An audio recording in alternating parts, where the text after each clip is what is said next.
Le premier chapitre de l'année en chimie consiste à s'intéresser à la manière dont est constituée la matière qui nous entoure. Alors très tôt, dès l'Antiquité, la première théorie a été mise au point par les philosophes Thalès de Milet et Empédocle, qui parlent de théorie des quatre éléments. Selon cette théorie, la matière qui nous entoure est constituée d'un savant mélange d'air, d'eau, de terre et de feu. Un peu plus tard, hein, c'est Démocrite qui énonce une autre théorie, la théorie des atomes crochus. Euh, Atomos en grec, ça signifie d'ailleurs insécable, qu'on ne peut pas casser. C'est donc la première fois qu'on considère que la matière est constituée de tout petits grains. Selon lui, il s'associe ces petits grains entre eux grâce à des formes particulières et c'est pour ça qu'il parle de théorie des atomes crochus, comme des crochets qui s'accrocheraient les uns par rapport aux autres. Mais longtemps, c'est plutôt la théorie des quatre éléments qui a été admise, et ce jusqu'au XIXe siècle, où John Dalton a repris la notion d'atome que Démocrite avait envisagée, une notion où on a des particules très petites et indivisibles, de tailles différentes selon les éléments chimiques, et qui peuvent, selon lui, se combiner pour former des nouvelles substances. Un peu plus tard, Thomson précise sa théorie et l'améliore en proposant le modèle de l'atome qu'on appelle le modèle du plum pudding ou sinon aussi la théorie du pain au raisin. Selon cette théorie, les atomes sont sphériques et de charge nulle. Les électrons, eux, qui ont une charge négative, seraient donc enclos dans une sphère, comme des raisins seraient emprisonnés dans une pâte d'un pain au raisin. La pâte, elle aurait une charge, par contre, positive. C'est pour ça que vous avez ce schéma ici où les électrons, ce seraient les petites boules rouges, et la pâte blanche ici serait de charge positive. Un peu plus tard, c'est Ernest Rutherford qui, lui, observe qu'en réalité, la charge positive de l'atome est en réalité donc concentrée dans un tout petit volume, pas comme le pain au raisin qui est finalement un très grand volume. Donc la charge positive, si elle est en réalité concentrée dans un très petit volume au centre de l'atome, ça lui évoque en fait un modèle planétaire de l'atome. Un modèle planétaire selon lequel l'atome serait donc constitué d'un noyau qui uniquement ici au centre porterait la charge positive et il serait entouré donc d'électrons en mouvement sur des orbites quelconques, comme des planètes qui tourneraient autour du Soleil. Niels Bohr, un petit peu plus tard, lui, a ensuite corrigé le modèle de son prédécesseur Rutherford en expliquant qu'en fait les électrons ne pouvaient graviter autour du noyau que selon des orbites circulaires particulières, alors que Rutherford pensait que les orbites ici étaient quelconques. Enfin, dernière théorie proposée par Erwin Schrödinger en 1926, c'est un modèle totalement novateur de l'atome avec un modèle qu'on appelle le modèle quantique de l'atome que nous allons développer dans ce chapitre. Alors, on va d'abord revenir sur la description plus simple de l'atome, d'abord voir comment on peut la considérer simplement, puis après évoquer ce modèle quantique de l'atome dans un deuxième temps. Donc, si on résume un petit peu les choses, un atome, on peut considérer malgré tout que c'est un noyau central qui serait représenté ici par des petites sphères rouges et des petites sphères bleues. Donc, un noyau central composé de particules. Donc, ces petites sphères rouges et ces petites sphères bleues, ces petites particules qui constituent le noyau, on les appelle des nucléons. Le préfixe nucléo ici bien, fait référence à du latin nucleus qui signifie noyau. Donc les protons et les neutrons, ce sont les particules qui constituent le noyau. On les appelle donc des nucléons. À côté, vous avez les électrons, par contre, qui gravitent autour du noyau, dans une zone très très large autour du noyau. Et donc, ce cortège électronique, qu'on appelle aussi nuage électronique, eh bien, c'est la deuxième partie, si vous voulez, de l'atome. Donc, un atome est bien constitué d'un noyau et d'un nuage électronique. Il y a les caractéristiques de chacune de ces particules à connaître, protons, neutrons, électrons, donc les trois particules constitutives de l'atome, eh bien, vous avez à connaître leur masse et leur charge, ou du moins leur ordre de grandeur. Alors, protons et neutrons ont une masse quasiment identique si on se restreint à trois chiffres significatifs. On est sur du 1,67 10-27 kg. Si on veut retenir un ordre de grandeur, ce serait donc 1 10-27 kg, la puissance de 10 la plus proche, alors que les électrons ont une masse qui vaut 9,11 10-31 kg. Donc, si on compare les masses électrons par rapport à protons-neutrons, eh bien, on constate que les électrons sont 1830 fois plus légers que les nucléons. Il suffit de faire le rapport 1,67 10-27 sur 9 11 10-31.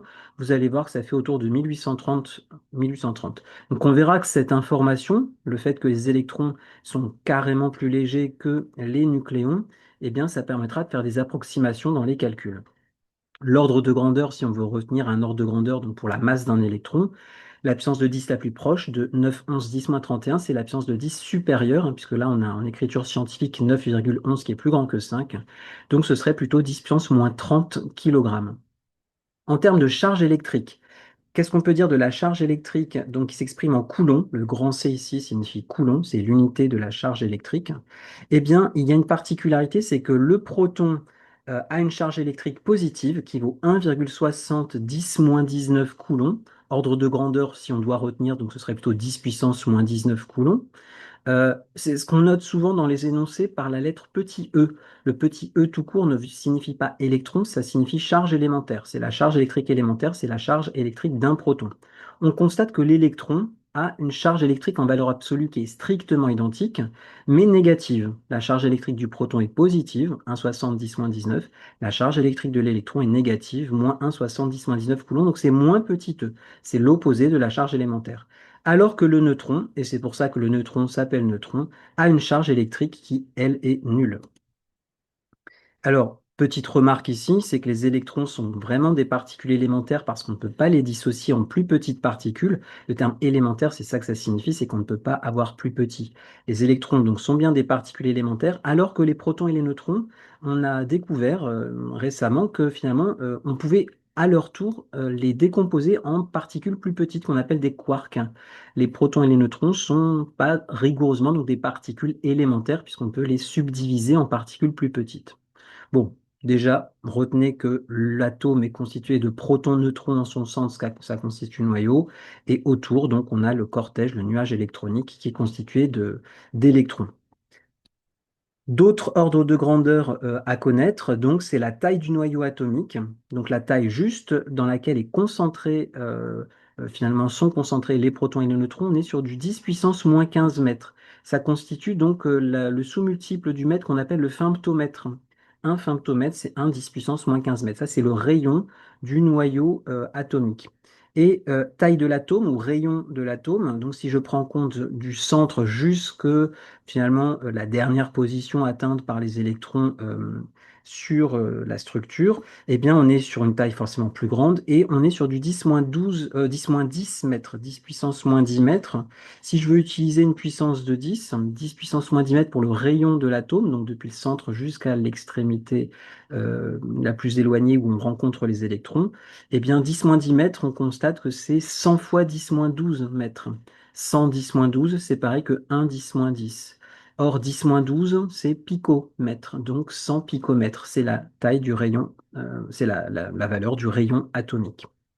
Un ordre de grandeur, hein, puisque d'un atome à l'autre, c'est quand même variable, mais l'ordre de grandeur, c'est celui-ci. Donc on constate finalement qu'entre le noyau et l'extrémité à laquelle on peut trouver, maximale à laquelle on peut trouver les électrons, on a énormément de distance. C'est vrai qu'on ne se rend pas compte, peut-être avec cette échelle, 10-15 mètres pour le rayon du noyau et 10 puissance moins 10 mètres pour le rayon de l'atome, ça laisse énormément de vide. Si on fait une petite correspondance et qu'on assimile par exemple le noyau à une orange, eh bien, cette orange, imaginez que vous la mettez au centre du Stade de France. Eh bien, si vous mettez l'orange au centre du Stade de France et qu'elle représente le noyau, eh bien, les électrons gravitent à l'extrémité du Stade de France. Donc, on voit bien qu'entre l'orange et l'extrémité du Stade de France, il y a énormément de vide. C'est pour ça qu'on parle aussi de structure lacunaire. On dit que dans l'atome, il y a énormément de vide, de lacunes. Donc, c'est pour ça qu'on parle de structure lacunaire. C'est une petite remarque que vous pouvez éventuellement noter dans votre polycopier. Structure lacunaire de l'atome pour préciser, pour faire référence au fait qu'il y a énormément de vide entre le noyau et les électrons. Alors, on va s'intéresser particulièrement au noyau puis au nuage électronique. D'abord, le noyau, pour le symboliser de manière schématique, on utilise la notation suivante. Donc, avec trois lettres, A, Z et X, par exemple un noyau de chlore, peut s'écrire 3517Cl. Alors que représente le A, que représente le Z, que représente le X? Eh bien le Z, ça représente le nombre de protons qu'il y a dans le noyau. Le nombre qui est en bas à gauche dans un symbole de ce type, c'est toujours le nombre de protons dans le noyau qu'on appelle le numéro atomique. Un autre nom qu'on donne à ce nombre Z, c'est le nombre de charges. Pourquoi? Eh bien parce que dans le noyau, qu'est-ce qu'on a dans le noyau? On a des protons et des neutrons. Or, les protons sont les seules espèces chargées, ce sont les seules particules chargées dans le noyau. Les neutrons ne sont pas chargés. Et donc c'est pour ça que ce Z, ce nombre de protons, on l'appelle aussi nombre de charges, puisque ça indique le nombre de particules chargées dans le noyau. Donc, si on veut calculer la charge électrique du noyau, la charge électrique de manière générale en physique, en chimie, c'est notre Q. Donc, la charge du noyau, c'est grand Z fois petit e. C'est le nombre de protons fois petit e, puisque la charge d'un proton, c'est petit e. Donc, si j'ai Z protons, j'ai Z fois petit e comme charge pour l'ensemble du noyau. Les neutrons n'ont pas de charge électrique. Grand A, que représente-t-il, lui? Il représente le nombre de nucléons qu'il y a au total dans le noyau, c'est-à-dire le nombre de protons plus neutrons. On appelle ça aussi le nombre de masse. Pourquoi est-ce qu'on appelle ça aussi le nombre de masse? Parce que finalement, dans un atome, comme on a dit précédemment, c'est des protons, des neutrons et des électrons. Mais les électrons, on a dit qu'ils avaient une masse complètement négligeable, 1830 fois plus faible que la masse des nucléons. Et donc, c'est pour ça que le nombre A s'appelle aussi nombre de masse, puisque finalement, dans un atome, si on fait l'approximation que les électrons ont une masse négligeable, c'est comme si les seules particules qui avaient une masse non négligeable étaient les protons et les neutrons, c'est-à-dire les nucléons, et il y en a un nombre grand A. Donc, c'est pour ça que grand A, c'est aussi appelé le nombre de masse. Donc, si on veut calculer la masse de l'atome, on peut dire que c'est comme si c'était que la masse du noyau, si on néglige la masse des électrons, et donc on fera le calcul grand A fois la masse d'un nucléon, puisque tous les nucléons ont une masse identique avec trois chiffres significatifs. Eh bien, si j'ai A nucléons avec chacun une masse M nucléons, A fois masse d'un nucléon donnera la masse rigoureusement du noyau, et on peut dire que c'est pareil que la masse de l'atome. On a donc compris que si on veut obtenir le nombre de neutrons, il s'agira de faire N égale A moins Z, puisque si je retranche au nombre de nucléons le nombre de protons, j'obtiendrai le nombre de neutrons. Enfin, que représente X? Bah, X, ce sera un symbole qui sera constitué soit de une, soit de deux lettres, la première lettre étant forcément en majuscule et l'éventuelle suivante sera en minuscule. Et ça symbolise tout simplement l'élément chimique. Bon, vous êtes habitué, grand H pour l'hydrogène, par exemple, grand C petit u, Cu pour le cuivre, grand C pour le carbone. Voilà, c'est des exemples de symboles que vous pouvez rencontrer d'éléments chimiques. Si vous rencontrez des tables périodiques avec des symboles avec trois lettres, notamment sur la sixième et la septième période. Ça peut être une ancienne table. En fait, c'était des noms d'éléments chimiques, enfin des symboles provisoires. Maintenant, les tables mises à jour ont des noms tous avec, enfin des symboles d'éléments chimiques uniquement avec deux lettres, enfin une ou deux lettres. Alors, par rapport au noyau atomique, petite remarque qui va donner lieu à une définition, c'est que on trouve naturellement des noyaux atomiques qui ont exactement le même nombre de protons, mais un nombre de neutrons différent. Ces noyaux, on les qualifie par un terme, on dit qu'ils sont isotopes. Des noyaux isotopes, leur particularité, donc, c'est qu'ils ont un même nombre de protons, donc le Z est identique, mais le nombre de neutrons est différent. Donc, si le nombre de neutrons est différent, ça aura une implication sur A qui sera également différent, puisque A, c'est le nombre total de nucléons, protons plus neutrons. Donc, si proton ne change pas, mais si neutron change, le nombre total proton plus neutron va changer. Donc, le Z sera identique, mais le A sera différent. Par contre, ça correspond au même élément chimique. Un élément chimique n'est défini que par son numéro atomique. Il n'y a que Z, des éléments qui ont le même Z, c'est le même élément chimique, donc ce sera le même symbole X. Alors, petite application rapide, un noyau isotope du chlore possède deux neutrons de plus que le noyau 3517Cl. Quel sera son symbole? Eh bien, ce noyau isotope du chlore, eh bien, il possédera non plus toujours 17 protons, puisqu'il est isotope du chlore. Le nombre de protons doit rester le même, on a dit, s'ils sont isotopes. Donc, j'ai toujours 17 protons.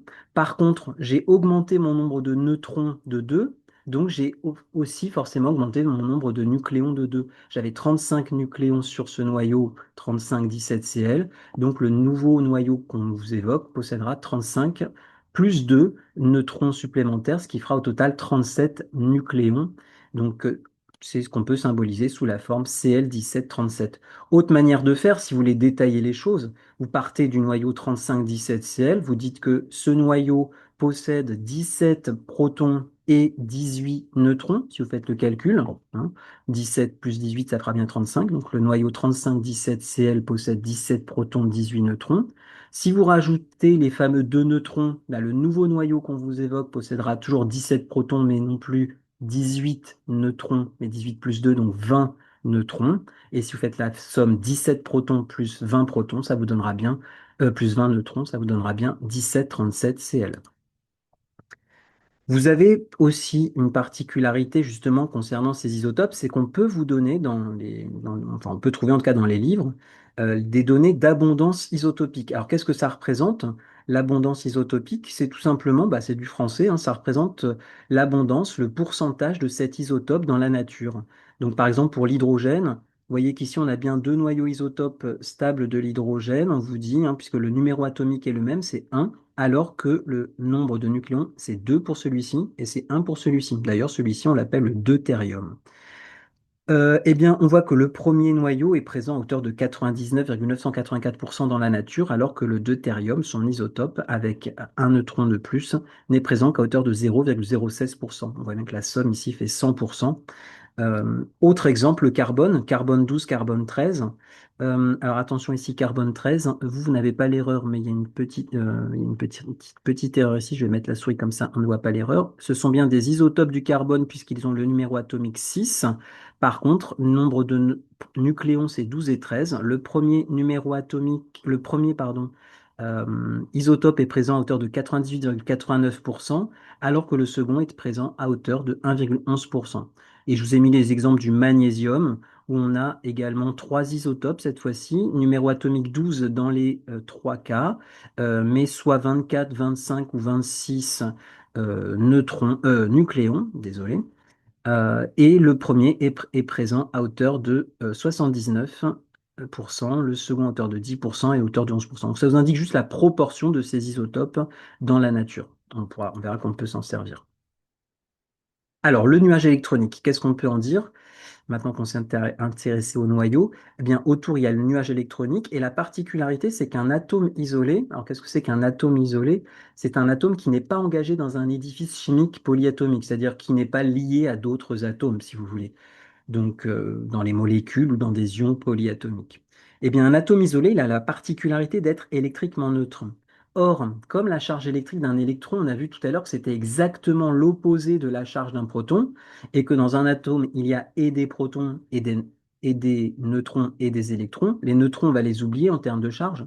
Si je veux que l'ensemble soit neutre, à cause de mes protons positifs et de mes électrons négatifs, si je veux que l'ensemble soit neutre dans un atome, et que j'ai une charge strictement identique en valeur absolue, mais que l'une est positive et l'autre négative, ça impliquera forcément qu'il y a autant de protons que d'électrons dans un atome isolé. C'est ce que j'ai mentionné ici. Un atome isolé contient autant d'électrons que de protons, c'est-à-dire Z électrons.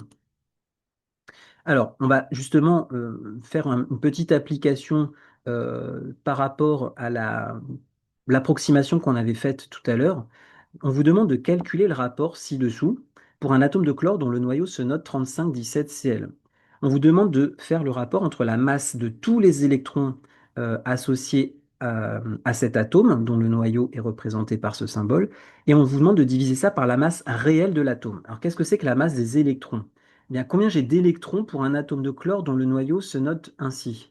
D'après ce que j'ai dit au-dessus, si c'est bien un atome, il doit être électriquement neutre et donc la conséquence, c'est qu'il y a autant de protons que d'électrons, c'est-à-dire Z électrons.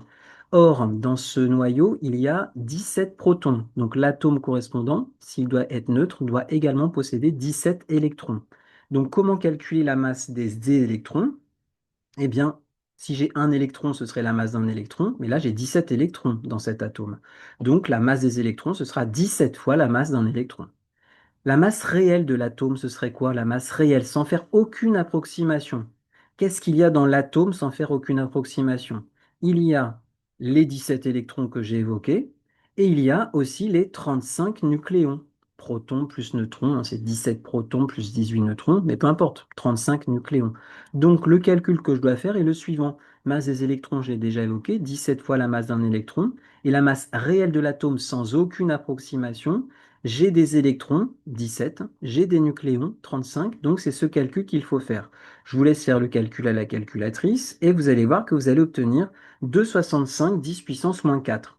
Alors vu que c'est un rapport de deux grandeurs identiques, on peut exprimer ça sous forme d'un pourcentage. Ça revient à multiplier le résultat final par 100 pour l'exprimer en pourcentage, ça fait 0,0265%. Ça fait 2,65 10-2%. Comment on peut interpréter ça? Ça veut dire que finalement, la masse des électrons ne représente que 0,026% de la masse réelle de l'atome. Donc, c'est pour ça que l'approximation qu'on avait faite tout à l'heure en disant, oh, pour calculer la masse d'un atome, je fais comme si c'était que la masse du noyau et je néglige la masse des électrons. On avait fait que 35 fois la masse d'un nucléon finalement tout à l'heure pour calculer la masse de l'atome. Eh bien, c'est une approximation qui est totalement justifiée puisque finalement les électrons ont une masse tellement négligeable, 1830 fois plus faible que celle d'un nucléon, qu'ils ne contribuent que de façon complètement minoritaire à la masse de l'atome. Donc, on ne va pas s'embêter si on vous demande de calculer la masse d'un atome, eh bien, considérez que les électrons ne sont pas là et concentrez-vous sur juste le nombre de nucléons, ici 35, fois la masse d'un nucléon.